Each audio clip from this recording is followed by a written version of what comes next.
NCERT chapter real number unit 1 class 10th। आज हमने करनी है एग्जाम्पल्स। तो पहली एग्जाम्पल्स क्या है? Check whether 4n end with the digit 0 for any natural number n। क्या 4n में अगर हम n कोई भी नेचुरल नंबर लें तो क्या उसके यूनिट डिजिट में ज़ीरो आ सकता है? तो ये पॉसिबल नहीं है। क्यों? क्योंकि ज़ीरो लाने के लिए, किसी भी नंबर के एंड में ज़ीरो लाने के लिए 5 तो होना ही चाहिए और एक 2 होना चाहिए, है ना? क्योंकि 2 5 से कितना होता है? 10 होता है। तो एक ज़ीरो के लिए कम से कम एक 2 और एक 5 चाहिए। लेकिन जो 4 की प्राइम फैक्टराइजेशन होती है उसमें 5 आता ही नहीं है। जब 5 आएगा ही नहीं तो उसके एंड में यूनिट डिजिट आने के चांसेस भी नहीं है। ठीक है, तो ये हमने ये प्रूफ करके देना है। तो लिखेंगे सबसे पहले इफ द नंबर 4 है, 4n for any n were to end with the digit 0, then it would be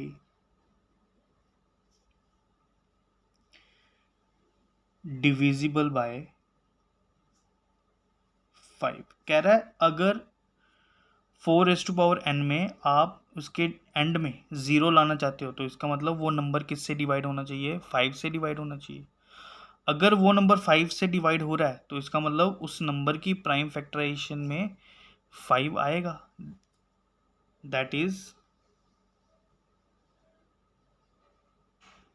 the prime factorisation of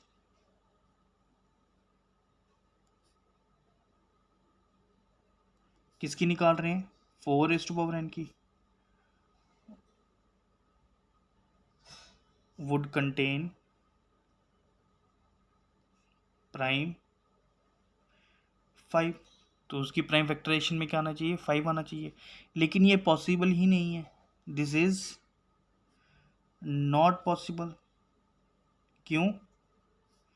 because 4n के जब हम प्राइम फैक्टराइजेशन निकालते हैं तो 2 का स्केयर आता है। तो 2 का स्केयर आएगा तो इसका मतलब 5 तो आ ही नहीं रहा। तो जब 5 नहीं आएगा तो वो एंड में डिजिट 0 आ ही नहीं सकता। So the only prime in the factorisation of 4n is 2। तो सिर्फ कौन सा प्राइम फैक्टराइजेशन आ रहा है इसमें? 2 आ रहा है ना? जब हमने 4n की प्राइम फैक्टराइजेशन की तो हमें कौन सा प्राइम नंबर मिल रहा है? सिर्फ 2 ही मिल रहा है। तो the fundamental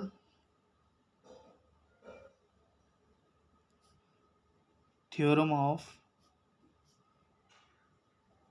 arithmetic guarantees that there is no other prime in the factorization of 4n, है ना? तो फंडामेंटल थ्योरम ऑफ अर्थमेटिक में हमने ये पढ़ा था कि अगर किसी भी कंपोजिट नंबर को हम ब्रेक करते हैं या प्रोडक्ट ऑफ प्राइम में लिखते हैं तो वो फैक्टराइजेशन क्या होगी? यूनिक होगी, यानी उसके अलावा कोई और नंबर आने के चांसेस हमारे पास नहीं है। तो ये हमें fundamental theorem of arithmetic guarantee दे रहा है कि इस प्राइम फैक्टराइजेशन में 4n की प्राइम फैक्टराइजेशन में कोई और प्राइम नहीं आ सकता। जब और कोई प्राइम नंबर नहीं आ सकता तो इसका मतलब 5 आने की चांसेस नहीं है। तो हेंस देयर इज नो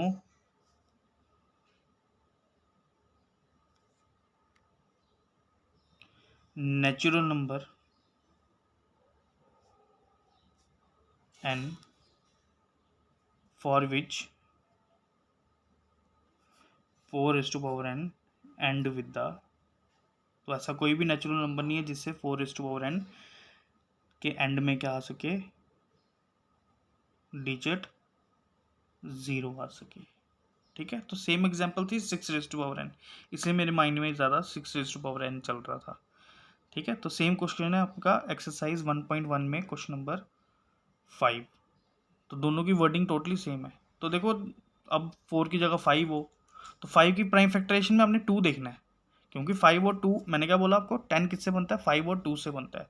अगर आपको क्वेश्चन आया था 5n, तो उस टाइम पे आपने 2 का क्वेश्चन पुट कर लेना है कि 2 होना चाहिए प्राइम फैक्टराइजेशन में, तभी तो मिलके क्या बनाएगा, वो 10 बनाएगा। ठीक है, 6 7 8 9 होंगे, 1 2 3, तो उनमें आंसर चांसेस है ही नहीं है। आप पावर बढ़ाते जाओ, अगर आप सिंपल वे से आप पावर बढ़ाओ, 4 की पावर 1 4 आएगा, 4 की पावर 2 16 आएगा, 4 की पावर 3 12 आएगा, सॉरी 64 आएगा, 4 की पावर 4 256 आएगा। ऐसे जब पावर बढ़ती आएगी तो चांसेस कहाँ है उसके ज़ीरो आने के, वो चांस ही नहीं है।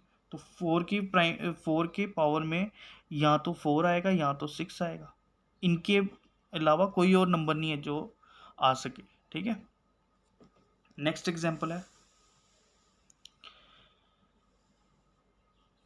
Find HCF and LCM of 6 and 20 by prime factorisation method. तो हमने 6 और 20 का क्या निकालना है, प्राइम फैक्टराइजेशन मेथड से HCF और LCM निकालना है। तो पहले प्राइम फैक्टर निकाल लेते हैं 6 के, तो 6 का आता है 2 3 ज़ा, प्राइम फैक्टराइजेशन ऑफ 20 के प्राइम फैक्टराइजेशन निकालोगे तो एक 0 है, तो एक 2 और एक 5 आएगा, बचा 2 के प्राइम फैक्टराइजेशन क्या होती है, 2 ही होती है। तो बन गया 2 मल्टीप्लाई 5, है ना। तो मल्टीप्लाई करके देखो 20 ये बनेगा, 2 2 ज़ा 4 5 ज़ा 20। अब निकालना है HCF। तो HCF कैसे निकालना है, कॉमन में जो छोटी पावर होगी, इधर 2 की पावर कितनी है 1, इधर 2 की पावर कितनी है 2, छोटी पावर कितनी है 1, तो HCF बन गया 2, और कोई कॉमन नहीं है। अब आ गया LCM, LCM में लेनी है बड़ी पावर, तो इधर 1 है और इधर 2 है, तो 2 की पावर कौन लेंगे 2। अब बचे हुए सारे नंबर ले लो, 3 भी ले लो और 5 भी ले लो, तो ये आ गया 2 2 ज़ा 4, 3 इंटू 5, 3 4 ज़ा 12, 12 5 ज़ा 60, तो 60 इसका क्या बन गया, LCM बन गया। ठीक है, next example, find the HCF of 96 and 404 by prime factorisation and hence find their LCM। सबसे पहले क्या करना है, हमने इसका HCF निकालना है। जब आप HCF निकाल लोगे तो उसका LCM भी हमने फाइंड करना है। तो हम यहाँ पे फार्मूला लगा देंगे, HCF multiply LCM equals to product of two number. आप वैसे भी निकाल सकते हो, अगर आपने प्राइम फैक्टराइजेशन से LCM निकालना है तो आप वैसे भी निकाल सकते हो। अब वो आपकी मर्जी, आप कैसे निकालना चाहो। ठीक है, तो सबसे पहले प्राइम फैक्टर निकालेंगे 96 के, 248 सा, 224 सा, 212 सा, 26 सा, 23 सा, कितने 2 बने, 1 2 3 4 5, 2 की पावर 5 और 3 ए की। ऐसे ही प्राइम फैक्टराइजेशन निकालनी है 404 की,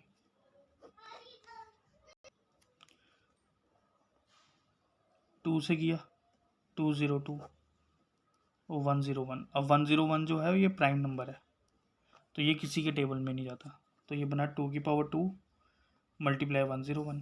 अब निकालना है सबसे पहले HCF। तो जो कॉमन होगा उसकी छोटी पावर कितनी है 2, तो 2 का स्क्वायर कितना हो गया 4। अब LCM निकालना है। अब चाहे आप फार्मूला लगा के करो, चाहे आप प्राइम फैक्टराइजेशन से मेथड से निकालो। अब आपको बोला नहीं ना यहाँ पे कि किस मेथड से निकालना, आप किसी भी मेथड से निकाल सकते हैं। तो 2 की बड़ी पावर देखनी है LCM में, 5, 3 भी देखना है लेना है और 101 भी लेना है। 2 की पावर 5 यानी 2 5 बार आएंगे, तो 5 बार 2 बनता है 32 मल्टीप्लाई 3 मल्टीप्लाई 101, 32 3 ज़ा बनता है 96 और 96 101 ज़ा हो गया 9696। तो 9696 क्या बन गया इसका LCM। नेक्स्ट क्वेश्चन, HCF और LCM निकालना है 6, 72 और 120 का प्राइम फैक्टराइजेशन से। तो पहले प्राइम फैक्टराइजेशन निकाल लेंगे 6 की, 2 × 3। ऐसे ही 72 की निकालोगे,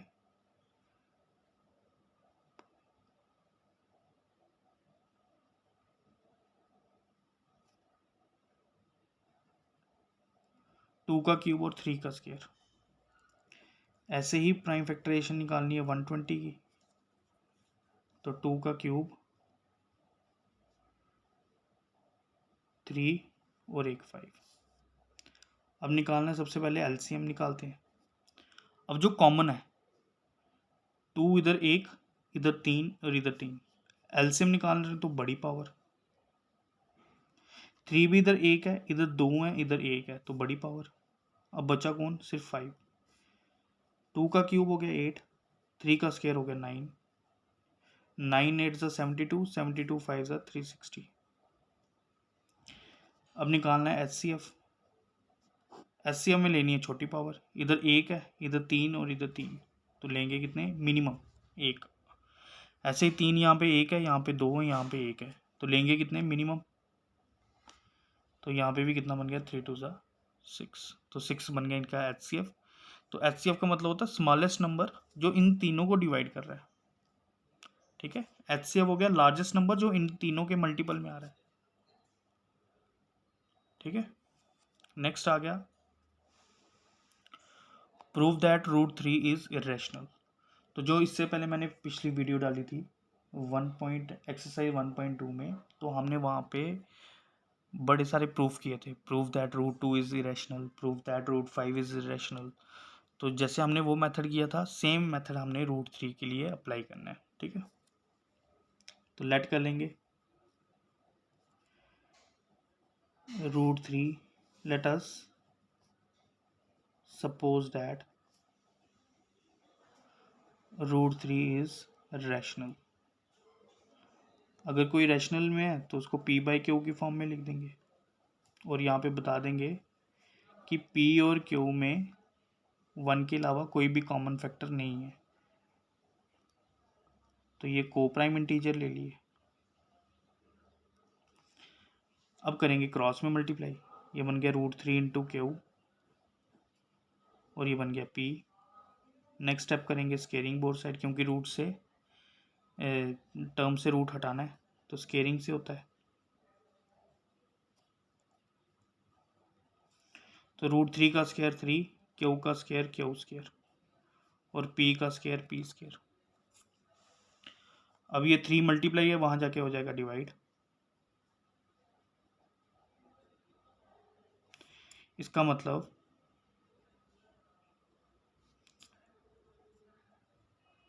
3 डिवाइड कर रहा है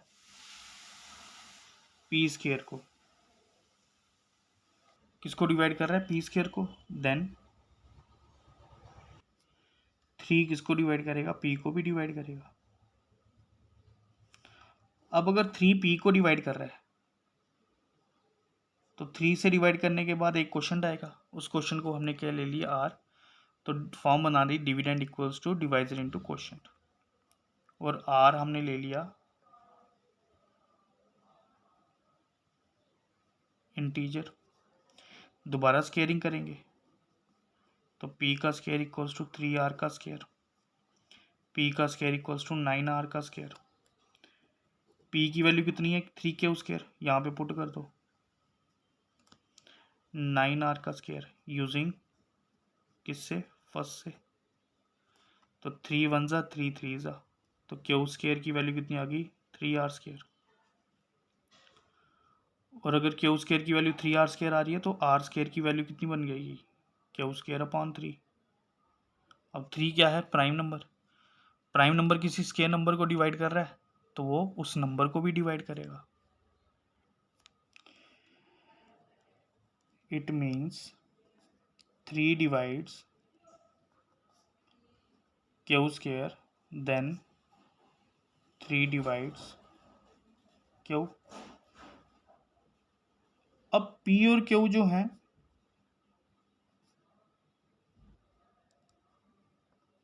इन दोनों नंबर 3 से डिवाइड हो रहा है, तो अगर ये दोनों नंबर 3 से डिवाइड हो रहे हैं इसका मतलब इन दोनों में 3 जो है वो कॉमन फैक्टर बन रहा है। लेकिन हमने ऊपर क्या लिया था कि पी और क्यू में 1 के अलावा कोई कॉमन फैक्टर नहीं है, तो जब नहीं है तो ये हमारी सपोजिशन क्या हो जाएगी, गलत हो जाएगी। But this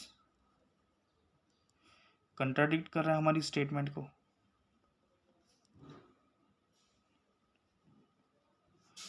P and Q R को प्राइम, सो हमारी सपोजिशन क्या हो गई, गलत।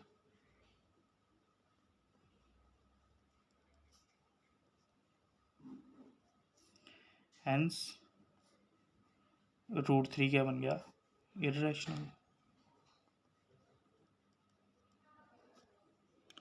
ठीक है, नेक्स्ट एग्जांपल देखो।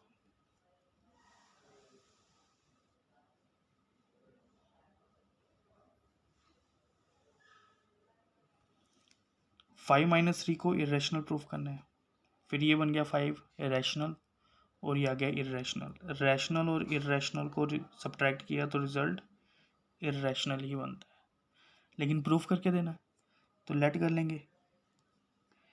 Let us suppose that 5 - √3 is rational. अगर ये रैशनल है तो इसको किसकी फॉर्म में लिखेंगे, p/q की फॉर्म में।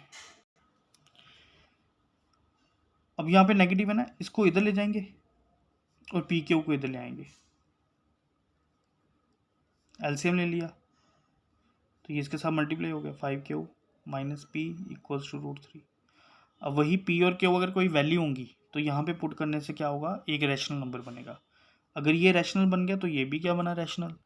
लेकिन ये हमारी स्टेटमेंट को कंट्राडिक्ट कर रहा है। अभी हमने प्रूव किया कि √3 क्या है, रैशनल, तो हमारी स्टेटमेंट गलत हो गई, जिससे ये पूरा क्या बन जाएगा, इरेशनल नंबर बन जाएगा।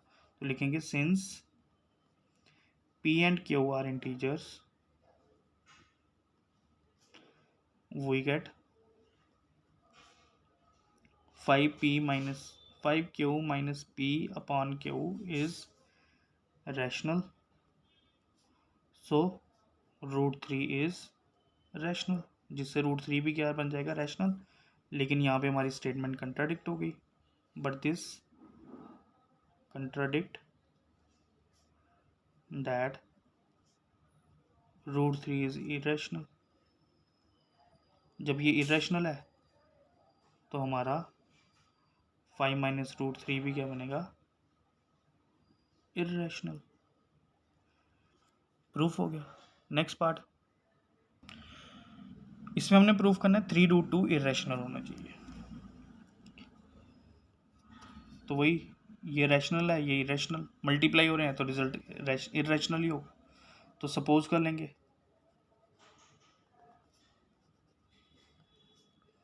3√2 इज रैशनल, तो 3√2 को किसकी फॉर्म में लिखेंगे, p/q। अब ये 3 इधर जाके क्या हो जाएगा, डिवाइड। p और q कोई भी वैल्यू ले लो, since p and q are integers we get p/3q is rational, so √2 भी क्या बना, रैशनल। लेकिन ये कंट्राडिक्ट कर गया, बट दिस कंट्राडिक्ट दैट